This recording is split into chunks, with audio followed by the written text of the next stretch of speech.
યુવક મંડળની સભાની અંદર પધારેલા તમામ યુવાનો, વડીલો, તમામ ભાવિક ભક્તોને ભાવ અને પ્રેમથી જય સ્વામિનારાયણ.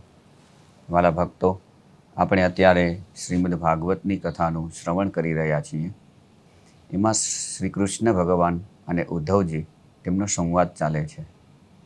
શ્રી કૃષ્ણ ભગવાન ઉદ્ધવજીને કર્મયોગ, જ્ઞાનયોગ અને ભક્તિ યોગની ઘણી બધી વાતો કરે છે. વાલા ભક્તો, જ્ઞાન યોગની શરૂઆતની અંદર શ્રી કૃષ્ણ ભગવાન એમ કહે છે કે જે માણસ બીજાના કર્મો અને સ્વભાવોની સામું જુએ છે અને એની નિંદા અને પ્રશંસા કરે છે, તો એ સતત જગતનું ધ્યાન કરતો થાય છે. એ ક્યારેય પણ મારું ધ્યાન કરી શકતો નથી. વાલા ભક્તો, મનુષ્ય દેહનો ઉદ્દેશ્ય તો એ છે કે ભગવાનનું ધ્યાન કરી અને ભગવાનને રાજી કરવા. પણ જીવ જ્યારે કર્મ કરે છે ત્યારે ભગવાન એનાથી છૂટી જાય છે અને જગતની સાથે જોડાઈ જાય છે. એનું કારણ શું છે? તો સૌથી પહેલાં જે ભગવાને વાત કરી છે કે બીજાના કર્મો અને સ્વભાવો એના તરફ આ જીવ ધ્યાન દે છે. વાલા ભક્તો, જો જીવને આગળ વધવું હોય ને તો ભાગવતની અંદર કથા એવી આવેલી છે કે બીજાના કર્મો અને સ્વભાવોની તરફ ધ્યાન ન દેવું. આપણે ઘણા સમય પહેલાં શ્રવણ કરી ગયા પ્રહલાદજીની કથા. પ્રહલાદજીને ભગવાનને પ્રાપ્ત કરવા હતા, ભગવાનનું ભજન એ કરતા હતા અને એમને વિઘ્ન આપનાર ખુદ એમનો બાપ હતો. એમના પિતા તરફ પ્રહલાદજીએ ધ્યાન ના આપ્યું, એમના પિતાના સ્વભાવો તરફ પ્રહલાદજીએ ધ્યાન ના આપ્યું. પણ પ્રહલાદજી એમનો જે ભગવાનને પ્રાપ્ત કરવાનો જે ઉદ્દેશ્ય છે એ ભગવાનને પ્રાપ્ત કરવાના ઉદ્દેશ્ય તરફ સતત ભક્તિ યોગે કરીને ભગવાનની અંદર જોડાયેલા હતા. ભગવાનની ભક્તિ કરવામાં ઘણા બધા વિઘ્નો આવે.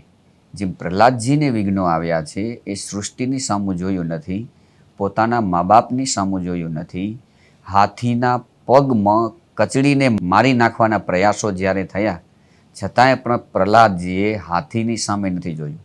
એની દ્રષ્ટિ તો સતત ભગવાનની અંદર હતી.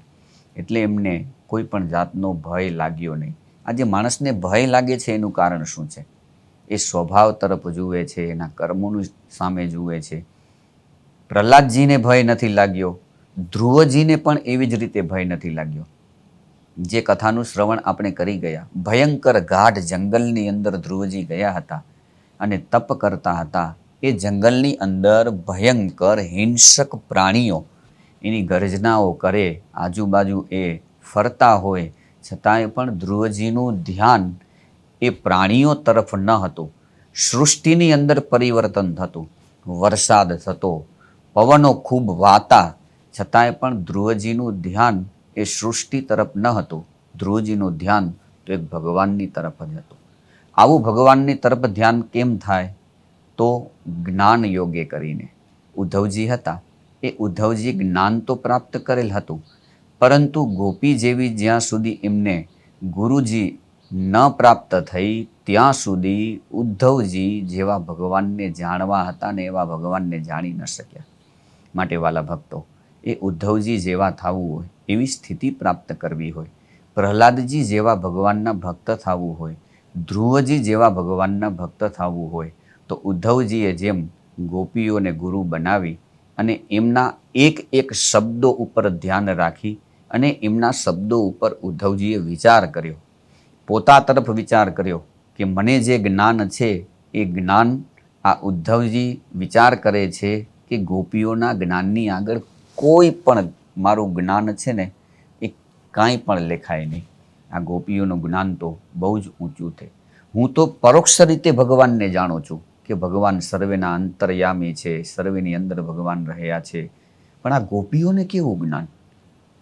પ્રત્યક્ષ એ ભગવાનને નિહાળે છે કે અમે આ જગ્યાએ જ્યારે જળ ભરવાને માટે જતી ત્યારે ભગવાન અમારી પાસે આવતા અને અમારી સાડીને ઝાલતા અને ભગવાન અમને આ જગ્યાએ રોકતા.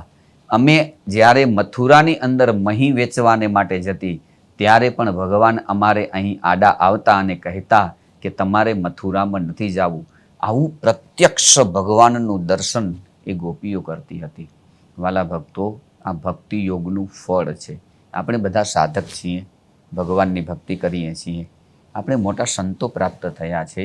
અને વાલા ભક્તો, આપણે તો કેવા ભાગ્યશાળી કે મોટા મોટા સંતો જે ભગવાનના અક્ષરધામની અંદર રહેલા છે, એવા અક્ષર નિવાસી હરિ સ્વરૂપ સ્વામીએ આપણી ઉપર કૃપા કરી.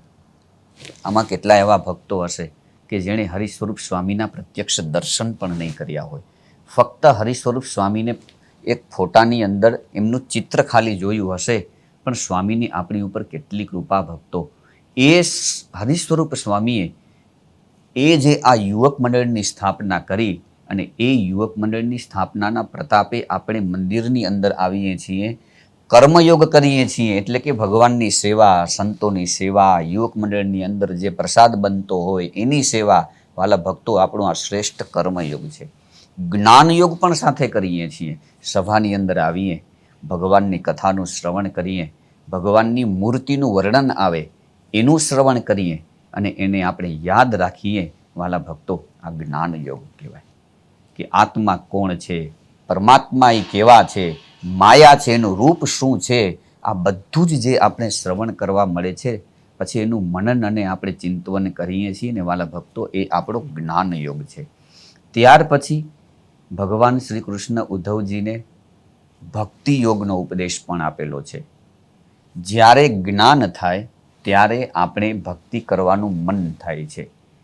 એ ભગવાનનો ભક્ત જ્યારે ભક્તિ કરતો હોય, ભક્તિ કરતાં કરતાં કરતાં એને ભગવાનની પ્રત્યક્ષપણે અનુભૂતિ થાય. જે રીતે ગોપીઓની આપણે વાત સાંભળી કે ગોપીઓને પ્રત્યક્ષ ભગવાનનો અનુભવ થતો હતો, એ જ રીતે જ્યારે આપણે જ્ઞાન યોગ યથાર્થ કરશું, ભગવાનને આપણે જાણવાના પ્રયત્ન કરશું, ત્યારે ગોપીઓ જેવી ભક્તિ વાલા ભક્તો આપણે પ્રાપ્ત થશે. આપણા સંપ્રદાયની તરફ આપણે દ્રષ્ટિ કરીએ તો જુઓ ને કેવા ભક્તો, જીવુબા, લાડુબા, કેવા સંતો, બ્રહ્માનંદ સ્વામી, મુક્તાનંદ સ્વામી.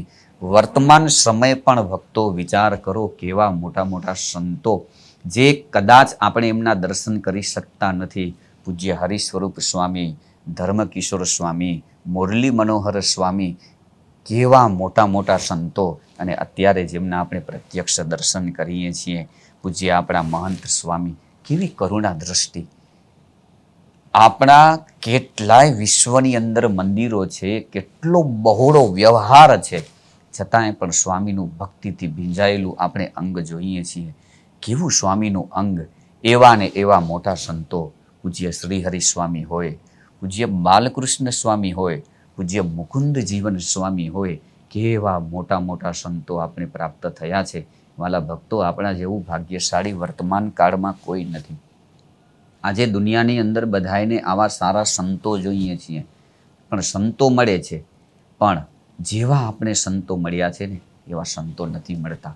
માટે વાલા ભક્તો, શ્રી કૃષ્ણ ભગવાને જે ઉદ્ધવજીને જ્ઞાનયોગ, ભક્તિ યોગની વાત કરી છે, અને કર્મયોગની પણ વાત કરીએ છીએ.